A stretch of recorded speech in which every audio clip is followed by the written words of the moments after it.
Character movement. You may see it with many famous YouTubers. It's a good thing to add to your character, and you can use it as visual change to entertain your bored audience. First, you gotta download Man in Black Suit, then you can also download other stuff like Surprised Man Tuning or whatever for different feeling or different expression. Anyway, we go to high pick, go cutout. We have our head. Then we go to overlay again and do erase, and then we save. That's it. Now as for the movement, we go to light motion. Can download it for free from the Google, and we use keyframes.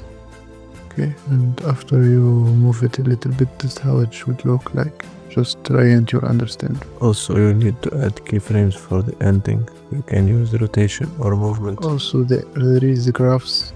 There is graphs that you can play with to have cool movements. It's worth it. You do this for 3 characters, and you save them, and you're going to use them in every video. Alright, that's it. If you liked my video, like and subscribe, or I will start showing up in your teams and I will hunt you and kill you.